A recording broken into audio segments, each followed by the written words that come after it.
there are a lot of accepted beliefs that I think are always lingering in our minds. And quite a lot of it is entrenched, and it's a small little event, but I bought myself a Toblerone chocolate bar from the local shop. And in our minds, we have, the thing is, we must have chocolate chilled. You must break off a corner from a cold chocolate bar. But if you actually look in the shop,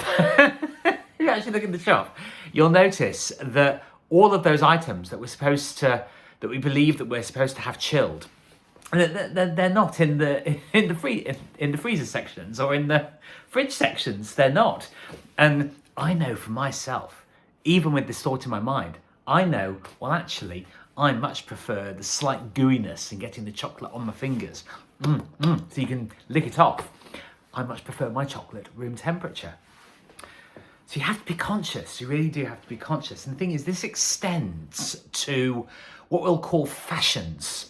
Because I went to Chatsworth today, and I'm kind of a bit reluctant to be so cynical and critical, but they recently put up all of the Christmas decorations, and so the booking that I had today is my usual weekly trip to go around the house and look at the decorations. And the thing is, I left, and I love going around the house. It's just one of my favourite places on earth.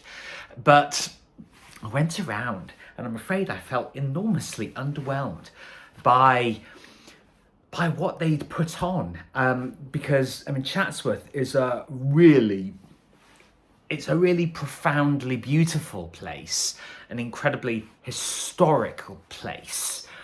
You know, it just oozes charm and sensation and family goings on, all these different people, and there's, wherever you go in Britain, there's some kind of connection with Chatsworth, with the Cavendish family, with the Dukes and Duchesses of Devonshire. You know, it's so pervasive.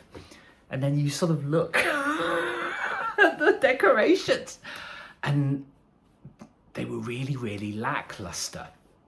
And they also weren't Christmassy. It kind of felt like getting the Christmas tree lights out and putting some trees here and there and sort of putting up a few baubles, and then having what looked like the remnants of the harvest festival. It was all very autumnal and sedate, and some people might say, oh, you know, it's sort of tasteful and understated, and it's sort of elegant. It's not gaudy or exuberant, but I think that's what you want, isn't it? When you have Christmas, we think of bright lights, we think of gaudiness, we think of exuberance and abundance. It's really bright and colourful and vibrant. And I left, I hate to say it, but I left feeling a little bit disappointed, because particularly in the last few years, they've really, and I'm not just talking about a little bit, they've really hyped up, you know, all of the drama for the big reveal of the Chatsworth Christmas decorations. And it's always been just a little bit beige, just, you know, a little bit uninspiring and almost half-hearted. And I also feel a bit loath to say this as well, but what happens is that because of social media, it's very easy for things to become really, really homogenized. And we discover, oh, what are the trends this year? What are the fashions? What is de rigueur for the moment? You know, what's the mood? And everybody wants to be part of it. So everybody follows it. And everything kind of looks this kind of repetitive scheme that exists everywhere. There's very little originality. And I think that we follow this path at our peril, this kind of blob-like, where everything looks the same.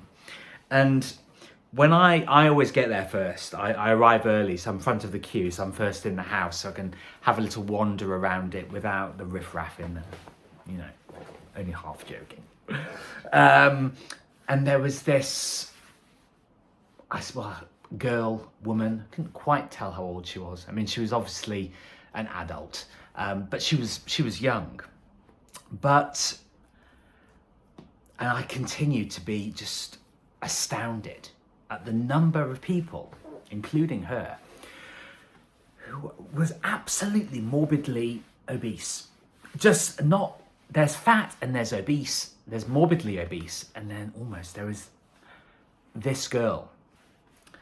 And you couldn't miss her. I mean, you could hear her and see her from a mile off. And I just thought, what are we doing to ourselves? And I was stood at the gates. They open at 10. I usually get there for around, 9:30, 25 to 10, something like that. And she came up to me. And I just had this thing, she's just dying to just kind of offload, just talk. And she said, oh, is this the entrance for the 10 o'clock opening? And because I didn't feel like speaking this morning. I just wanted space for myself. And I just sort of nodded, and she moved away. But then as other revelers started gathering, she was just talking, this absolute desperate need to be seen. And I did sort of feel in that moment that we had lost, not necessarily the sort of stiff upper lip kind of idea of Britishness, but we had sort of lost this sense of peacefulness, of decorum, of dignity. But now everybody just kind of vomits out. And I sympathize, because with all of the technology that we have, where we've been sort of connected in ways that have never existed before, we've never felt more of a deficit of attention and camaraderie and community. It's a really, really bizarre, but for me, fascinating time to be alive. And I think that the Christmas decorations, this girl being so fat,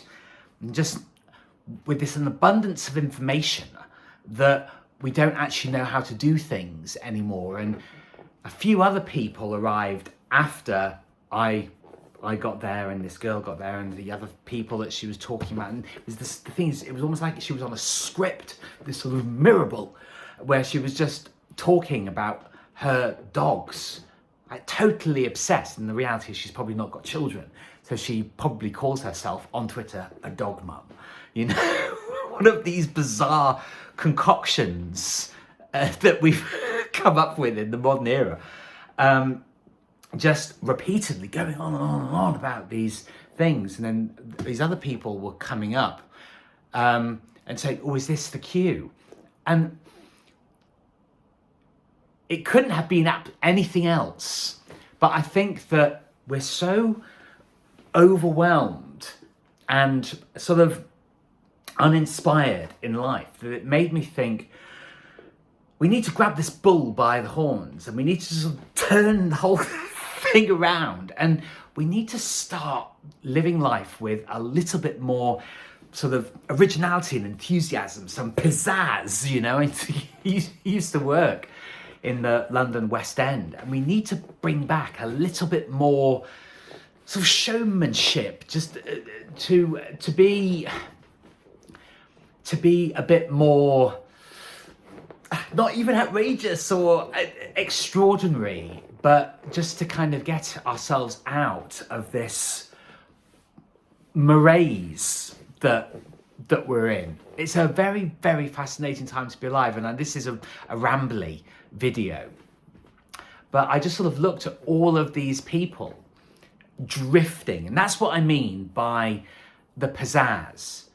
We need to be we need to have more trust in ourselves, and I definitely think we need to reconnect with the desire for vibrancy and colour. And I do look at myself, and I was thinking about me and my ex-boyfriend last night and realising just how suppressed I allowed myself to be when I was with him, and how it kind of really dampened my spirit for a long time, and how I was really down in the doldrums, to be honest. And I had a good cry, and I let it out, and I had a really, really good night's sleep. And I almost thought, I don't necessarily feel like going to Chatsworth to look at the decorations. It was almost sort of a sixth sense that it wasn't going to be that extraordinary. But I'm glad that I did go, because it did make me reflect that we need to zhuzh things up a little bit. we need to start being a bit more excited in life, and doing things that are a bit out of the ordinary, and just sort of thinking up new things that stir people, or start sharing beautiful artworks, and revivifying that need for beauty and sort of glowing, shimmering wonderment that I think we have definitely all lost as a people, as a civilization. And I take the responsibility for doing that more and more. And as I build my audience, which does sometimes feel painfully slow, but the more that I see that people are sort of drifting, we need more definite things. And I'm not necessarily going to convince Chatsworth to have more vibrant and more traditional and more kind of cozy and warming decorations. I won't necessarily convince them, but I know that I can certainly do my part to spread more sparkle, and to make things a bit more interesting and awe-inspiring. Things that make you go, ooh. Things that make you go, oh, wow, that's really, really amazing. I haven't seen that before. Take the responsibility for it yourself, and as much as you can. Let's make things fabulous again.